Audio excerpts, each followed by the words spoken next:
તાલુકા ઉમરગામમાં પાલિકા અંબેલી કરીને ગામ આવ્યું છે। એ ગામમાં 1992માં મુંબઈ પાંજરા પોર્ટ ટ્રસ્ટે 200 એકર જમીન ખરીદેલી।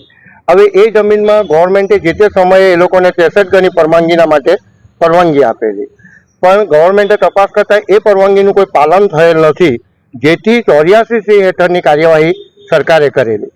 હવે એ કાર્યવાહીમાં 1992 અને 2011માં ખેડૂત તરફી ચુકાદો આવી ગયેલો। એ લોકોની પરમિશન ડિનાયલ થઈ ગયેલી, છતાં પણ એ લોકોએ પરમિશનને અવગણના કરી સરકારી રેકોર્ડ જોડે છેડછાડ કરી સરકારને ખોટા કાગળો બતાવી આ જમીનના દસ્તાવેજો કરાવી લીધેલા। અને 2011માં એનું કૃષિ પંચ જે તે સમયના મામલતદારે 84C હેઠળ દાવો ચલાવી ખેડૂતોને એમનો હક પરત અપાવેલો છે અને ખેડૂતોને એ જગ્યા પરત અપાવેલી છે। પણ કાયદાના ઘણા બધા ભાગ છે, એ ભાગ સ્વરૂપે ટ્રસ્ટને તો કોઈ ફરક પડતો નથી, એટલે એ લોકોએ વકીલ કરી હાઈકોર્ટમાં એન્ટ્રી અમારી અટકાવેલી છે, મંજૂર થવા નહીં દીધી, એના ઉપર સ્ટે છે।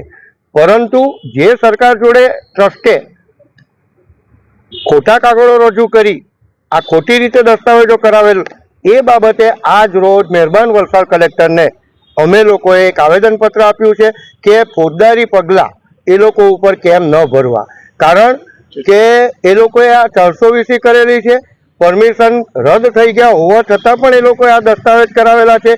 તો કાયદાની જોગવાઈ એવી છે કે એ લોકો ઉપર બકાયદા ફોજદારી પગલાં ભરી એ લોકો ઉપર ફર્સ્ટ FIR દાખલ કરવાની અમારી માંગ છે। અને જો 7 દિવસની અંદર સંપૂર્ણ તપાસ થઈ અને જો કોઈ એનો નિકાલ નહીં આવશે તો અમે તમામ 200, 300, 500 ખેડૂતો ગાંધી ચિંધ્યા માર્ગે આ જ કલેક્ટર કચેરી ઉપર અમે આમરણાત્મક ભૂખ તપાસ ઉપર બેસીશું। વી ફોર જસ્ટિસ, અમને જસ્ટિસ જોઈએ। બસ માંગ તો એટલી જ છે। મારું નામ સંજીવ કુમાર જયવર્ધન ઓઝા, રહેવાસી પાલિકા અંબેલી। આ પાંજરાપોળ ટ્રસ્ટે શરૂઆતમાં 8.5 એકર જગ્યા ખરીદવાની પરમિશન માંગેલી, જે પરમિશન સરકારશ્રીએ આપેલી, પરંતુ જે હેતુ માટે આપેલી એ હેતુ સિદ્ધ ન થતા એ પાછી જગ્યાની પરમિશન રદ કરવામાં આવેલી। અને એ જ પરમિશન પાછી એ લોકો 1995ની અંદર અમારી પાસે 180 એકર જગ્યા પાછી નવી ખરીદી, જે જૂની પરમિશન હતી એ જ બતાવી।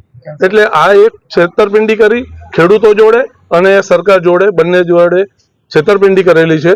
એના માટે અમે આવેદનપત્ર આપ્યો કે એમના ઉપર ફોજદારી ગુનો કેમ ન દાખલ કરવો।